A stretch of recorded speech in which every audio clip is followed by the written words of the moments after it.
Very good. And I hope my screen is sharing now. Yeah, you're live now. That's great.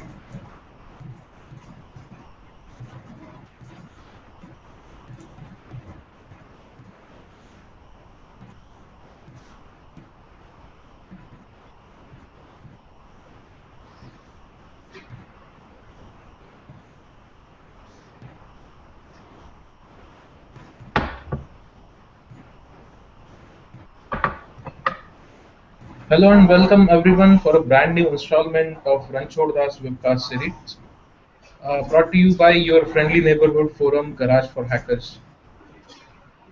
Today's webcast will be on private vehicle hack tip by Samy Kamkar. Now, before we go on to the topic directly, a brief introduction of Garage for Hackers for those who are newcomers and don't know about forum. Who are we? Basically, we started as an Orkut community in 2007.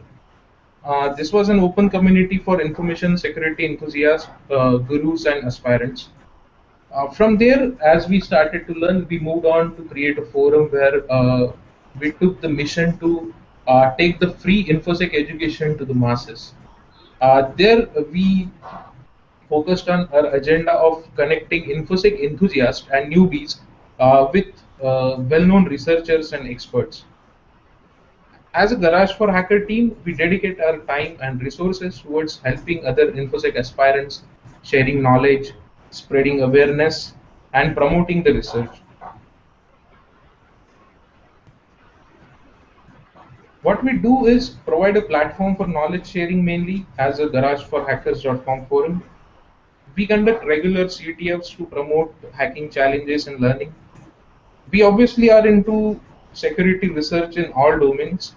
Apart from regulars, we try hands-on almost everything that is hackable, like cable TV networks, air drones, locks, may that be physical locks, electronic locks, and almost everything. Also, for one thing that we are famous for is Ranchod's webcast series. This is a free and open for all webcast series where we bring leading researchers to talk and present on most hot and happening topics of the day.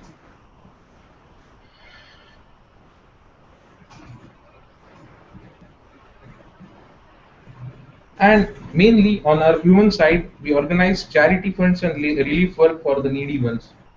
Uh, this is what generally we do. Now, we have on board today Samy Kamkar. He does not need any kind of introduction as such. He is a very famous hacker, well known for the fastest spreading worm, Samy, the MySpace worm, and also for the Evercookie. Uh, he has good experience and vast research on drone hacking. He also has good research on hardware hacking related to wireless keyboard sniffings, GPS, Bluetooth, etc. He is the guy who has disclosed various details on how companies like Google, Microsoft, Apple were using GPS location tracking illicitly. But most of all, Sam is my hero. Now, most of the interested people go and Google for that term, and you will know what Sammy is, who Sammy is, and what his work is. If you have any questions regarding to this webcast, we have various platforms for you. You can tweet your questions using the hashtag G4H webcast.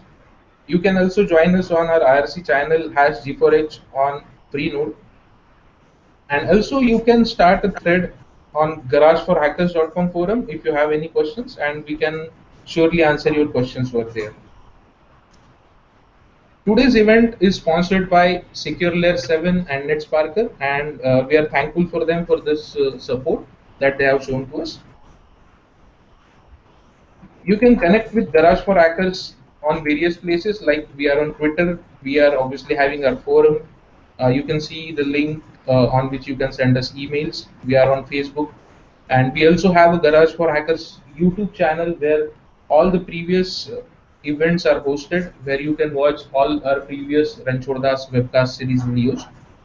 So that's it from my side. Now handing over to Sammy. Okay, great. Thanks for having me. Yeah, you see the screen okay? Yeah, we can see it. Okay, great. Um, Thanks so much for having me. So, my name is Samy Kamkar, and I'm going to be going over my DEF CON presentation, but also with some new research that I've done since then. So, the talk's called Drive It Like You Hacked It. I gave it just a few weeks ago. Again, I've found some new research since then, and I'm really, really happy to be able to share it with you all today. So, we'll get started. We have a lot of stuff to cover. So we'll just get started. I'm a security researcher, so I just do this stuff independently. I really enjoy sort of breaking things and understanding technology, how it works, and how we can really manipulate it. I've worked on a number of other projects. Some of my favorites are like SkyJack and Combo Breakers, a 3D printed combination lock cracking device. I've started doing videos this year, so if you ever go to my YouTube or to my website, samy.pl, you can see videos for a lot of these things. I'm trying to do more and more write-ups and videos so that I can share some of this information as I'm doing this research. So I think it's important to note there are a ton of other people who are doing really impressive work in the car research area. You probably have already heard of Charlie Miller and Chris Valsek. They did an amazing presentation at DEF CON as well, and they've been, I mean, they did basically the biggest car hack ever. They were able to essentially hack into a Chrysler Jeep vehicle remotely, unmodified vehicle entirely over the internet and over a mobile network, and control the vehicle. I mean, absolute insanity. So definitely check out their research. A lot of this research also started about 5 years ago from some guys from UCSD and UW Research, and they were able to do some hacking through the CD-ROM by putting a CD into the car over Bluetooth and a couple other areas. So I think they kicked it off a little bit, had some cool research, and a couple other people who have a couple other areas of research like NFC or RFID.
Okay, can you guys hear me now? Let's see if that somehow muted. Okay, great. So we just got started here. We're looking at the garages. So essentially, when we start with when we want to get to a car, at least here, we have to break into the garage first. So I want to learn how garages work. So here we typically have a garage clicker. You press this button to open a garage. I want to learn more about that. And here in the U.S., we have something called the FCC, and they regulate the radio frequencies for and pretty much anything that transmits radio. So on a clicker like this, if you actually look at the back, you'll see this FCC ID number. So a lot of devices will have this. If you look at that number, you can actually go online and learn about that device. So if you go to fcc.io, that's a friend, Dominic Spill, set this website up. You can actually search for these FCC documents very easily. And this will actually give you all sorts of information about this device, because the device underwent a bunch of testing to make sure that it was compliant with US regulations. So once you pull that up, we'll immediately learn something about this device. And we'll actually learn the megahertz, or the radio frequency that it's on. We can see circled in red, we see 390 megahertz. So that means this device is running at 390 megahertz. So whenever I press this button, it will send a signal at 390 megahertz, and assuming it's the correct signal, the garage will open. So here we see some of the other documents that the FCC provides, and this is all public information, so anyone can access this. There's internal photos, there's a test report of a test that they do. So let's say we take this clicker, we look up the FCC ID, and on the left here we can actually pull up a test report and learn some more information about it. We can even see the internals, so here you actually see it opened up and what it looks like inside. Sometimes you might be able to actually see a chip number or a chip identifier and then look up that data sheet for that chip as well. So I'll often use FCC just to research information on chips or devices that I don't even have in my possession, because I can just look it up online, and then potentially I can learn about it by looking it up online and seeing the internals. So let's talk a little bit about some of the devices that we can use. HackRF is one of my favorite devices for receiving and transmitting. It's a software-defined radio that allows you to receive and transmit between 1 megahertz and 6 gigahertz. It works with a lot of software like GNU Radio, for example, and it's created by Michael Osman, who's constantly always contributing awesome stuff to the community. Entirely open source and open hardware. You can use it with GNU Radio, which is how a lot of people use it. Or you can even do a simple replay attack just by sniffing and then replaying without knowing anything about the message, which is pretty interesting. You can see how to do that with just the HackRF transfer program here. We won't do that so much, but I just wanted to demonstrate that 2 commands can actually sniff and repeat a signal. Another device that I like to use a lot is called RTL-SDR. It's another software-defined radio. It's only capable of receiving, so it can't send a signal, but it's very inexpensive. It's, at least here in the US, it's around $20. It doesn't have as wide of a range as HackRF, so it's about 24 to 1.7 gigahertz rather than 6 gigahertz.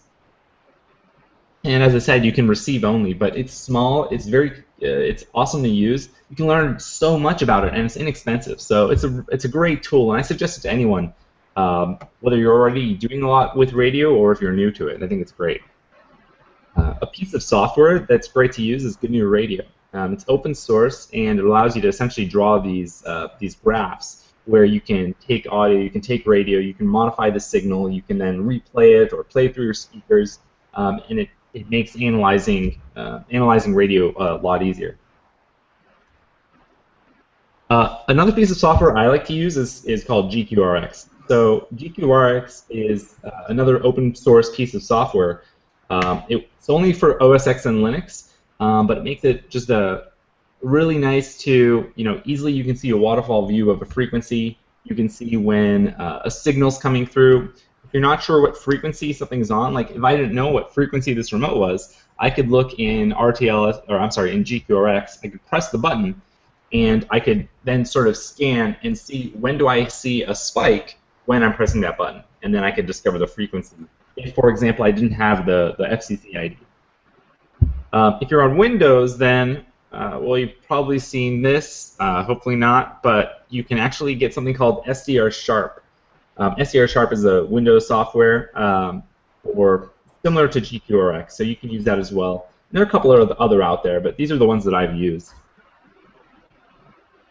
Another tool I use a lot is called RTL-FM, and it's specifically for RTL-SDR. What it allows you to do is it allows you to record and demodulate a signal. So a lot of these signals, when the remote is actually sending a signal, it's doing something called modulation. It's actually modifying the signal in a way that it can transmit binary data. So just recording it is not enough to interpret it. We usually have to demodulate it into some data that's more meaningful to us. We'll go over that in a second here.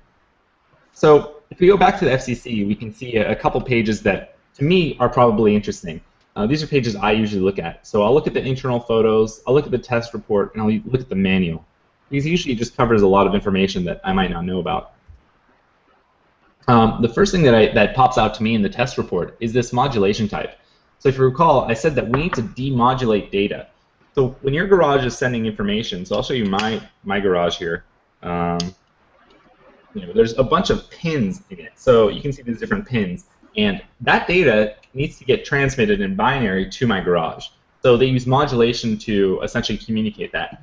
And this is using ASK. So that's called amplitude shift keying. Basically, amplitude shift keying, what that does is it changes the amplitude of the signal when it's sending, a 1, for example, versus a 0. So if you had 1, 0, 1, 0, you'd see a signal, no signal, a signal, no signal. There's other types of modulation. For example, there's FSK, or frequency shift keying, where there's always a signal, there's always amplitude. However, the frequency of that sine wave changes based off whether it's a 1 or a 0, for example. There's phase shift keying and a couple others, but for now we're only going to pay attention to ASK, or amplitude shift keying. And if you're using GQRX, this is what they would look like. This is what 2FSK or FSK would look like. You'd see essentially two frequencies back to back, sort of next to each other on the left here. So if this were FSK, which it's not, we would see these two lines, and that more than likely would mean it's 2FSK. Here we see just one line on the right, and that's amplitude shift keying. Typically, if you see on-off, they call that on-off keying, which is a type of amplitude shift keying. So all these are modulation schemes, and this just helps us understand the signal a little better. Now that we know, now that we've pressed this and we saw this one line, we can assume it's amplitude shift keying, or ASK, and now we can demodulate ASK to see the signal. So I use RTL-FM to record the signal. So here's a picture of the inside of my remote, and you can see I have the dip switches set on and off, so 1, 1, 0, 1, 0, so on and so forth.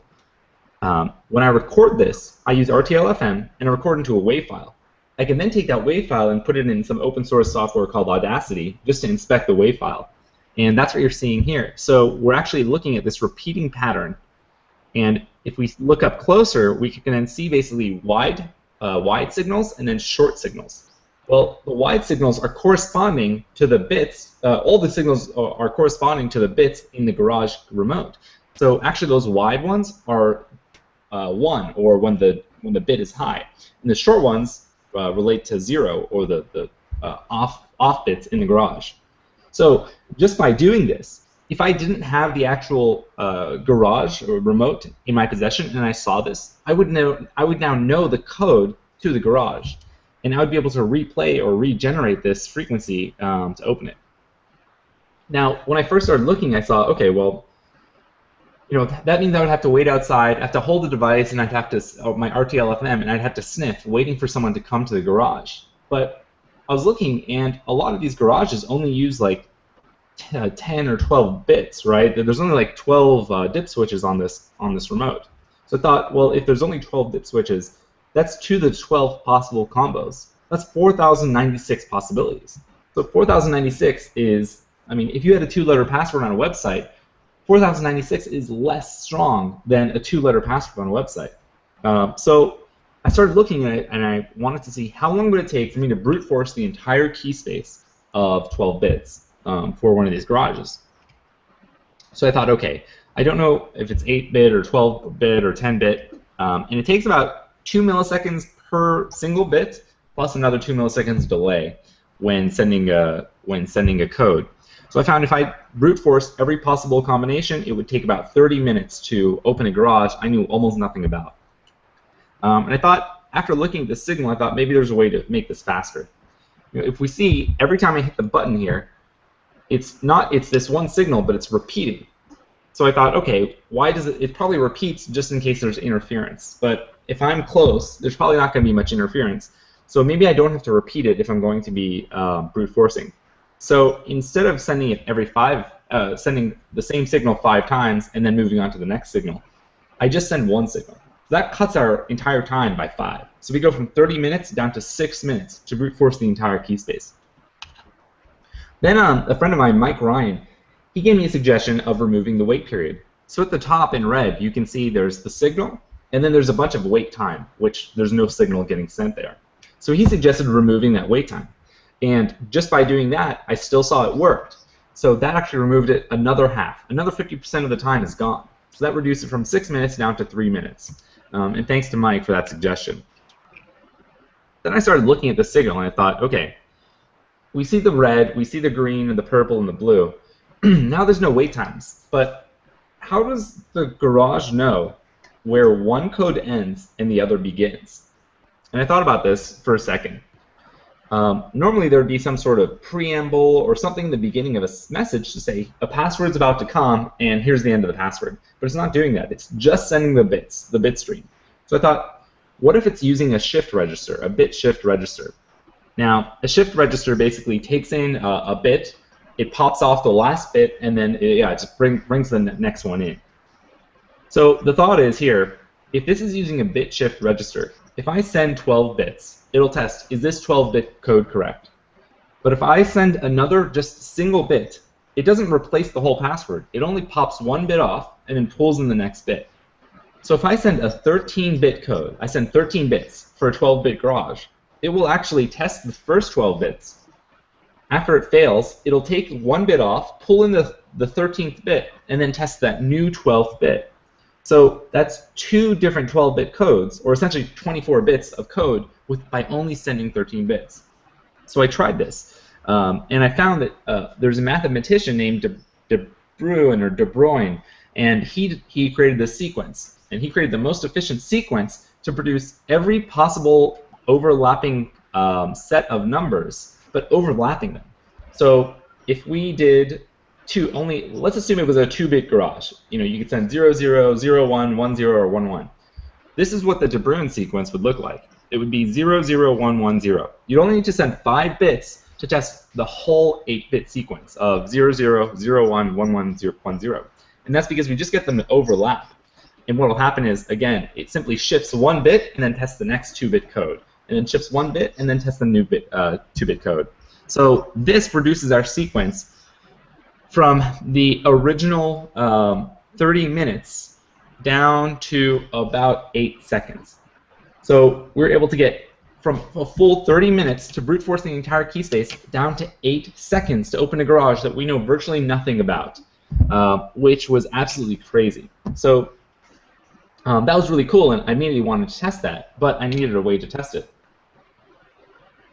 So one of the devices I used in my initial testing was something called Yardstick 1. This is another device by Michael Osman. It contains a chip called the Texas Instruments CC1111, and that's a sub-gigahertz radio transceiver. And it's USB-based, and you can use the RFCat software by Atlas. And RFCat makes it very easy to work with radio frequencies on the command line. It's basically just a Python application that you can interface with over USB. And you can do things like set a frequency, set a modulation, and then send data and receive data. And it just makes it much faster and fun to work with radio. So I used that to test it. But I also wanted a portable device. And I found a number of other hackers have actually hacked a Mattel toy that had a radio chip in it. And that device is called the IMT. So this is a toy made years ago by Mattel. And it was made for texting, basically texting on the private network.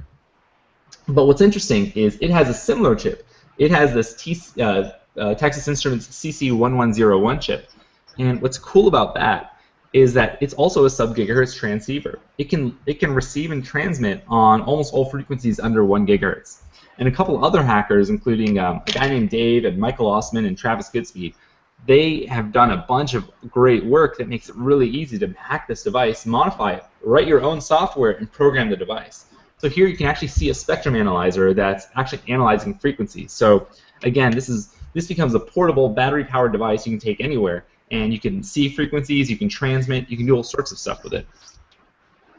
And GoodFET is another tool I used. So ultimately, you can use GoodFET to program the IME toy.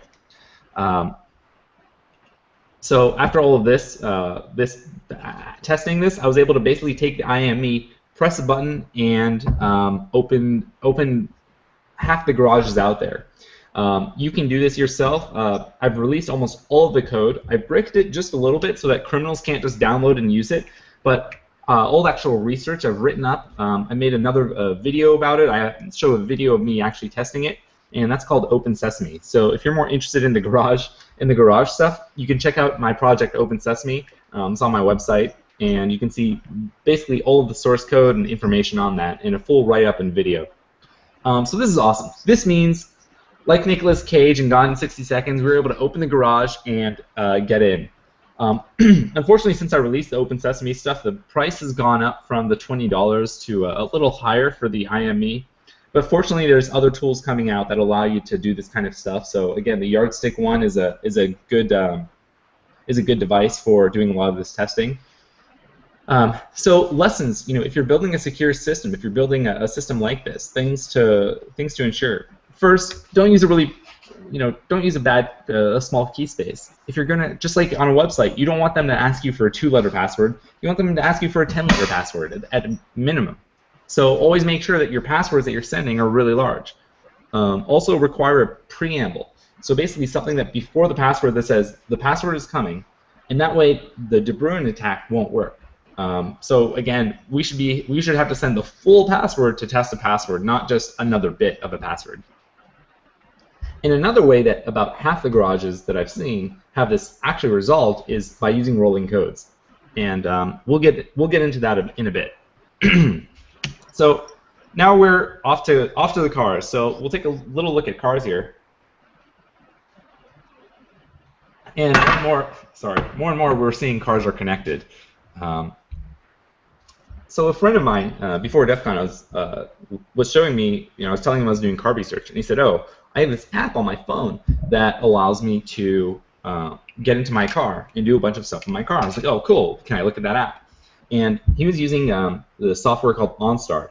So OnStar comes standard in all GM vehicles, most GM vehicles, and it allows you can use the remote link application on your phone, and it allows you to basically get into your car. You can see where your car is, so you'd see a map like this of where your car is live.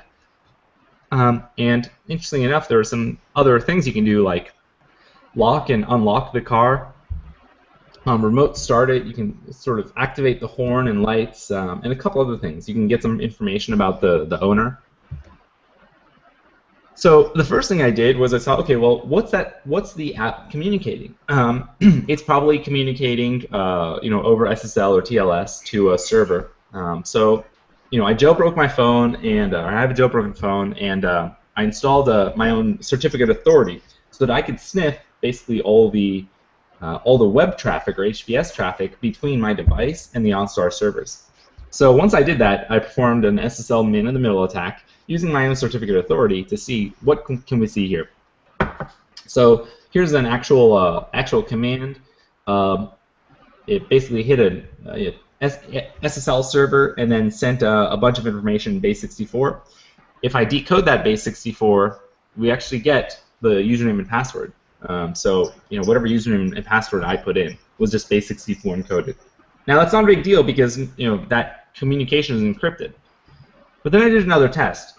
I actually removed the certificate authority from my device, so from my phone, and I found that I could still intercept the traffic. I could still perform an SSL man-in-the-middle attack on the app, and the app would not provide any warning. So normally if you go to a website that has an invalid SSL certificate, it'll pop up a warning, it'll pop up a huge red page and say, this is unsafe, this might be, someone might be intercepting your connection. Well, the app did not have any security for that. So the app doesn't actually do any check to see if the SSL certificate is valid or not. So I was sending an invalid certificate, and it would happily accept it.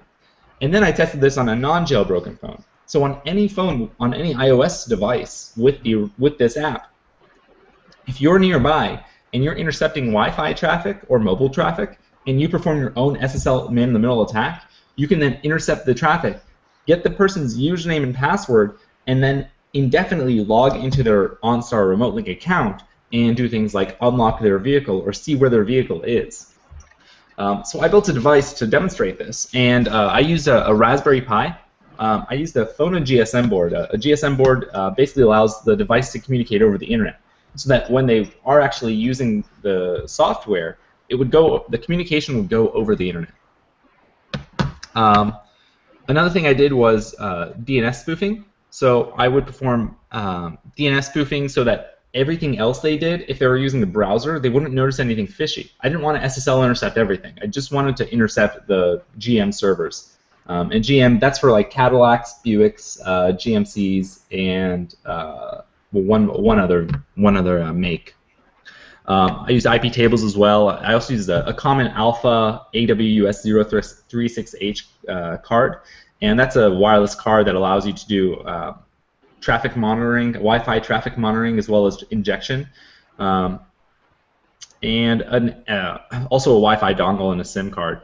So all of this, basically, I put into a device, and I thought to myself, okay, well, the first thing, I still need to get the user to jump onto my Wi-Fi network. So how do I do that?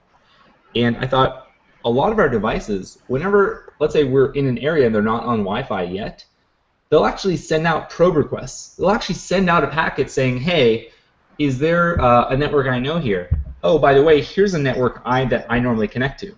So your device will actually send out and say, hey, here's the name of a network that I normally connect to. Are you there? So what I did in my device is I added something so that if it ever saw a probe request from a phone, it would then generate a network on the fly with that name. So your phone says, hey, is my Garage for Hackers Wi-Fi network there? My device sees that, generates a network called Garage for Hackers, and then says, yes, I'm here, and your phone automatically jumps onto my insecure Wi-Fi network. Because I have a GSM card, I also have internet, so I'm then intercepting all that traffic and then still shuttling your traffic to the internet. So that automatically makes your phone join my network, and I can put this device underneath your car. So the first time that you open that OnStar app, it will then SMS me, because it has a SIM card, it actually sends me an SMS message and an email telling me your username and password. And then from then on, I can recover the device because I know where your car is, because I can open the app and see where the car is. I can get the device, I can unlock the vehicle, I can even remote start it and do some other functionality. Here are the devices I used. And ultimately, I called the device OwnStar. So there's some more information online on that, and this was a practical attack of actually affecting a lot of vehicles and just sniffing usernames and passwords very easily. This was a car that I tested on. Again, there's a video on my YouTube, so you can check that out. You can actually see me popping the locks and performing a remote start on it. Another thing that I learned after DEF CON, I continued doing more research, and I found that a number of other iOS apps were actually susceptible to the same problem. I discovered that the BMW app, the Mercedes-Benz app, and the Chrysler Uconnect apps on iOS specifically all had the same issue. They did not check the SSL certificate. So if you could intercept the Wi-Fi communication or the mobile communication of a device when a user was getting into their app, you could then take their username, password, PIN, and log into their car as them at any time, and then either locate their car, unlock their car, and in some cases even start up their car. So you can see that online. So some lessons if you're designing applications like this. If you're just designing a mobile app, for example, the first thing is always validate a certificate. At least validate it from a certificate authority. However, you may not trust all certificate authorities. Every once in a while, we've heard of a certificate authority getting hacked and hackers issuing invalid certificates for a domain that, I believe gmail.com or google.com had invalid certificates. They were legitimate because it was a legitimate certificate authority, but the certificate authority had gotten hacked, so someone was issuing fake certificates. So to avoid that problem, don't use certificate authorities at all, and just use certificate pinning. And certificate pinning says you create your own certificate. It doesn't have to be verified by any authority except you. You simply say, this is my certificate, and you put that into the phone app. And the app will say, I don't care what any certificate authority says, I will only respond to this one certificate that's pinned inside the app. So that's an even better way. The only problem there is that if you ever want to revoke that certificate, you can't do it without an app update. So there's a trade-off there, but I would suggest it if I were building my own. Another thing that you should be doing is you should be hashing passwords. Either do a challenge response or hash with assault at the very least. So even if that communication does get intercepted somehow, it doesn't reveal the user's password. And the last thing, that I think is critical is always, always, always assume you're on a hostile network. Never assume the user is on fair Wi-Fi or mobile network. You just never know. You never know if the mobile connection is getting intercepted. You don't know if Wi-Fi is getting intercepted. You don't know if there's a Trojan on the person's computer or device that's shuttling all that traffic before it gets encrypted in the first place. So always assume that when someone's communicating with you and your servers, that they are on a hostile network. So this was all really cool, but I still was doing more research. And if you recall, we figured out how to open a lot of garages using fixed codes and how to replay these fixed codes.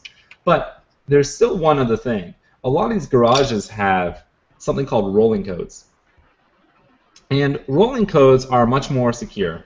So if you have a key fob from a car, typically if you have like an unlock button or a lock button and you press that, you'll actually get a rolling code. And what that means is the code actually changes. So let's say let's assume the code was very short for a moment. Let's say it was 1, 2, 3. If you send 1, 2, 3, and I sniff that, and I want to replay it later, I play 1, 2, 3 again to unlock your car, and the car will actually reject it and say, oh, that code's already been played, so we can't use that code. So a rolling code just changes every single time. So every time you press the button on your garage or car, the password changes. The car knows that, and the remote knows that. Oops. So that's much more secure. This way, if I'm outside and I'm listening for codes, and I get one of your codes, I can no longer replay it because the car saw it, and now it's no longer good. I need to know the next code, and there's no way to know the next code. Typically, they'll have pseudo-random number generators to do that. So the way it works is there's a PRNG, or pseudo-random number generator, in the remote in the car. The seed is synced between the two devices, so they're hopping at the same interval. If I hit the button, it sends a unique code.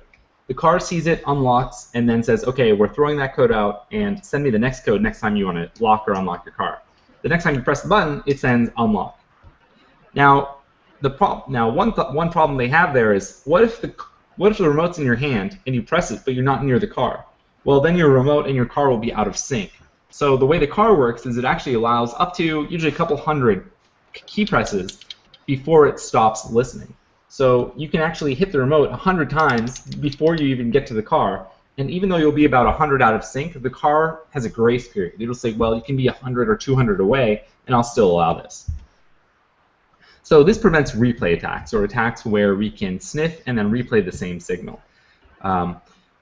Also, because rolling codes use such a wide key space, it would take hundreds of years at a lot of the ones that I was looking at before we would be able to brute force the entire key space. So that attack is out. Now, how would I replay a rolling code? One thing I could potentially do is, what if I broke into your home and I took your car key and I hit the button while we're not near the car? That means your remote will send a code the car will not see. So if I can record that signal and then later on go to your car and replay it, it'll work because the car never saw the signal, and there's no expiration time on the signal.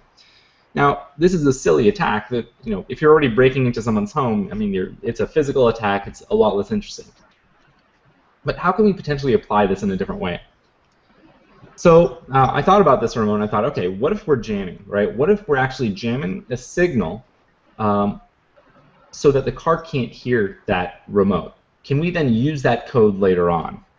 So I thought, okay, what if I send a jam signal, and you can see that in green here, where I just send a carrier wave, just a signal that just interferes with your key. So let's say you walk up to your car and you hit the unlock button, but I have a device and it's jamming on a signal very close to the signal you're sending. Your car has a receive window. It'll say, I'll listen to any signal between this frequency and this frequency. I'm jamming somewhere inside of that frequency, and your key is sending slightly deviated or slightly offset from that frequency.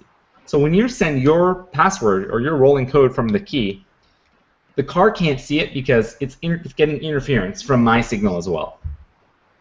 What this means is you just sent a code that the car did not hear or the car didn't see. So I thought, okay, I could take that code and then replay it. The problem is, as soon as you hit the button again and I stop jamming, once the car sees a code that does work, all previous codes will stop working. So it throws away all the previous codes. So if you send 1, 2, 3 and it doesn't work, but then you send 2, 3, 4 and that works, the car says, I saw 2, 3, 4. Well, that means 1, 2, 3 was sent in the past, and I should ignore 1, 2, 3 from now on. So even though I recorded this one, the next time you hit a button, it invalidates my my code that I was able to sniff while jamming. So I thought, okay, maybe we can get around that. What if we jam at this frequency, and you go up to your car, and you hit the button. You hit it once, your key sends a rolling code. I've now sniffed that rolling code, but your car has not seen it. So your car hasn't seen the code 1, 2, 3. Now you hit the button again, and I'm still jamming. So you now send a second code. You sent 2, 3, 4. So now you've sent 1, 2, 3 and 2, 3, 4, 2 separate rolling codes. But I was jamming for both of them. So now I have 2 rolling codes that your car hasn't heard. I can use both of those in that order. Now I stop jamming, and this is all automated. As soon as I detect the second press, the 2, 3, 4 code, I stop jamming and I send the first code, 1, 2, 3. So now your car sees 1, 2, 3 the first time you press the button and unlocks. But what this means is your second code, 2, 3, 4, has not been used.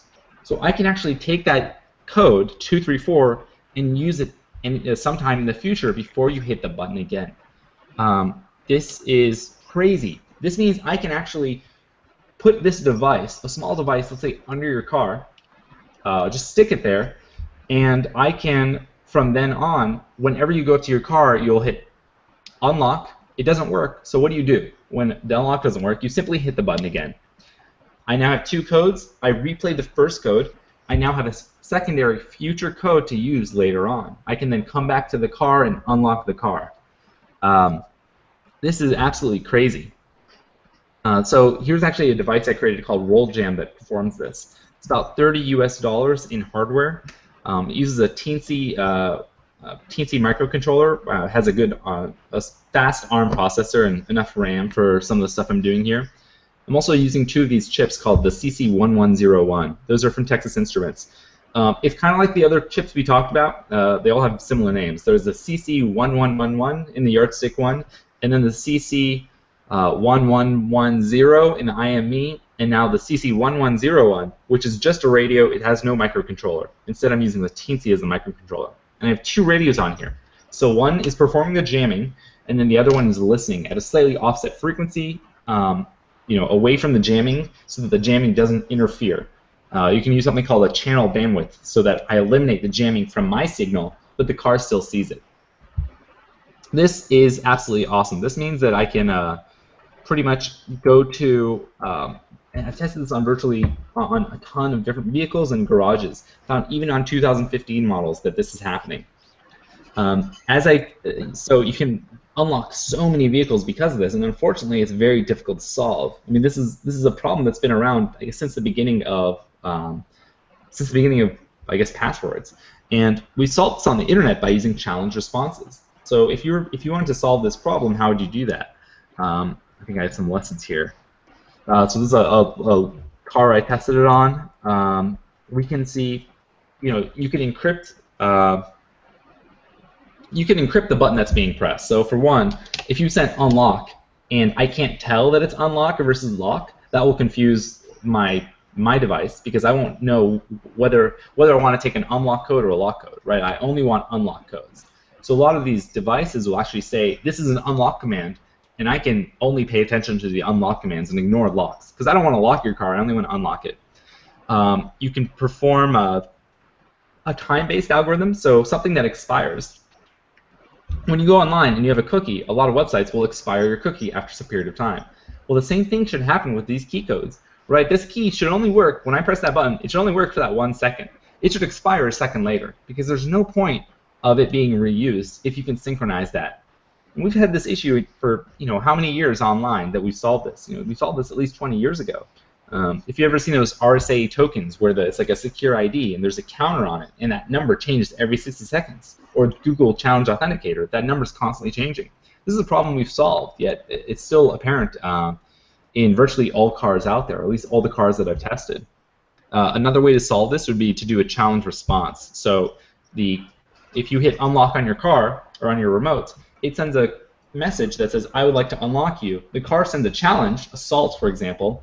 you take that salt that's unique, salt it with your password, and then send it back.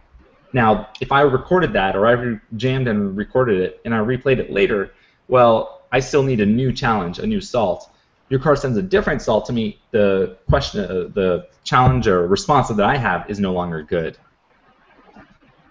One other issue I found in this, and then I think I'll open it up to questions, is when I was looking at one of the data sheets for one of these chips, and I saw, if you look here, there's a key ID field in dynamic code. So that's basically the password. The dynamic code is the rolling code. It changes every time. And there's a data field. So the data field says which button you're pressing, whether you're pressing the unlock button or the lock button or a different button on your key. You might have a trunk button or alarm button. So if I know the difference between, if I look in the data field, I can see whether you hit lock or unlock. And in some vehicles, I could actually, let's say you're leaving your car, right, and you hit the lock button. Now, let's say I jammed and sniffed that. I could then take that's not too useful to me because if I replay it later, that's a lock. I'm just going to lock your car again. However, because the data field, the button press, is separate from the rolling code and they're not hashed or encrypted together in any way, that means if I did a roll jam to your car when you hit lock and you hit lock again, I now have a code I can replay later on. I can change the data field of that packet, change the data field from lock to unlock, keep the same rolling code, and then unlock your car, even though all I got was a lock command. So I can actually just modify that in line, use the same rolling code, and unlock your car even though you hit lock. So that's another crazy attack that I found later on, and I was able to do this on a bunch of cars where I can just change locks to unlock. It's just another crazy way to abuse the protocol, and this is just one chip of many out there. So I think radio frequency is super interesting. I think there's a lot of research to still be done there. A lot that I hope some of you will do and share out there. I really appreciate you having me. Here's like another car that you can unlock with this device, and Nicolas Cage, happy as ever. If there's any questions, I'd be happy to answer. Okay, so we have some questions. How do you connect the Adafruit Phono with your circuit? Okay, so the way to connect the Adafruit Phono is Phono has serial, so it has an RX and TX pins. Raspberry Pi also has serial, so you can actually create a serial connection between the Raspberry Pi and the Phono board with those 2 pins. You'll also need, I think, 2 pins for power, 2 or 3. So once you connect those together, you can perform a serial connection with like PPP on the Raspberry Pi and basically get internet. And then from there, you can use the Phono. You can also send SMS commands, so you can send SMSs or make phone calls. I have another question. When will you be publishing the RollJam code?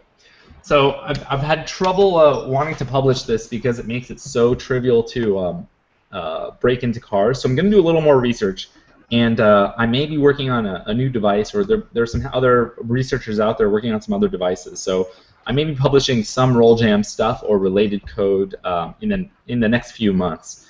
But I'd like to see a new device that's out there to use rather than mine.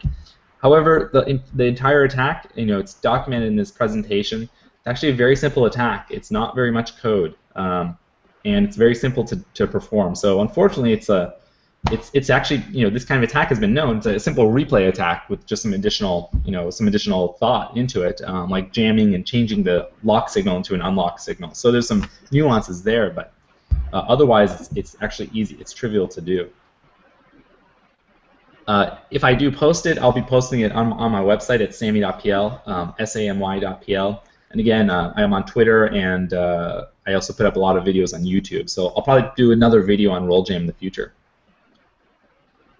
Okay, it looks like all questions are done. Thanks so much for having me. It was a blast doing this, and I'm glad I got to share some new information with you as well. It looks like we have another question. One sec. All right, just 1 second for this other question here.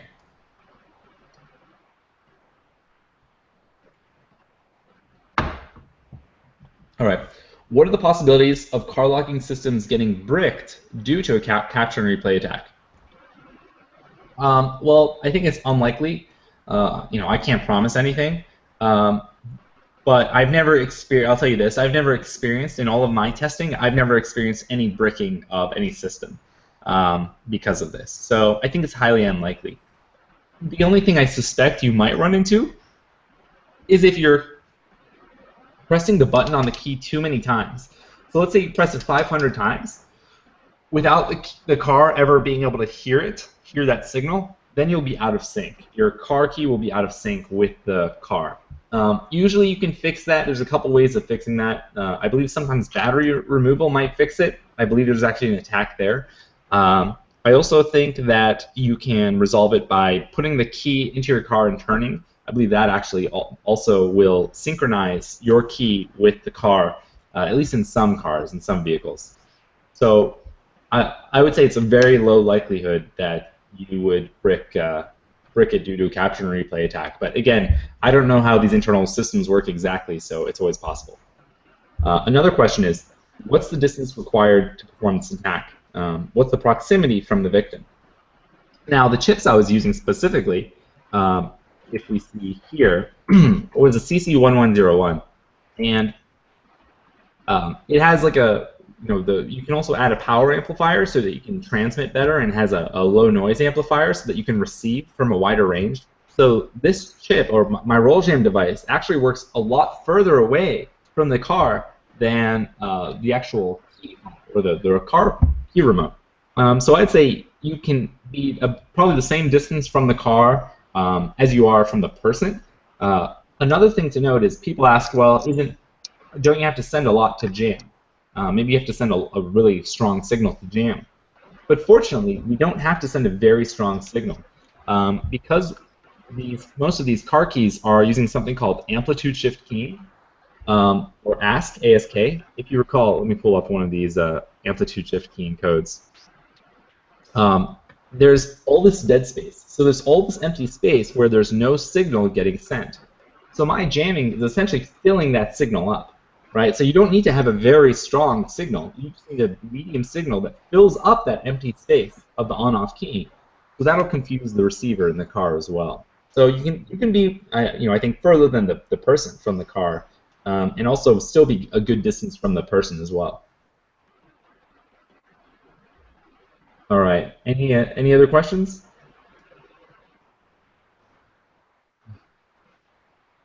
Okay. Looks like that might be it. Again, thanks so much for having me. Also, if you want to see more research that I'm doing, you can follow me on Twitter. I'm Samy Kamkar. You can just Google it, and it's linked to my website. And I also just started a mailing list, so I'm just gonna email probably once every few months an email with kind of the newest projects that I'm working on, some of my research, and just other things in the security area that I think are interesting. And someone asked, would you send me the device if I yell, Samy, I love you? You can yell it. I can't promise I'll send the device. There's a low statistical probability I'll send you the device, but you can still yell it if you want. All right, thanks so much. I think that's it, and you can send any questions on Twitter, and I'll try to respond on there. I have to get some work done right now, but I'll be back online probably later today or tomorrow.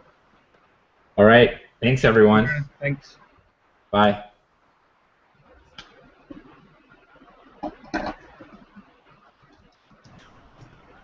Thank you, Samy, for your awesome talk. Oh, thank you. Thank you for enlightening us with this awesomeness. Thanks. We obviously got to learn about car and garage door hacking, but personally I would say that I got to learn one more important thing, and that's it's not just about hacking, it's about optimizing the hack. And the way you showed optimizing your codes and your hacks, that was really amazing. And I got to know that there is a very long path for me to go on. I cannot say that for everyone else on this panel, but obviously that's what I get to learn. So thank you for your time. Thank you for being with us. And I would also like to thank everyone that spent their time and joined this talk and made it a successful event. Thank you, everyone. Thank you, our sponsors. Thank you, Garage for Hackers. And thank you, Samy, for this awesomeness. Thanks. Okay. Thank you. So bye, signing out, and we'll see you in our next chapter. Bye. Thank you. Bye.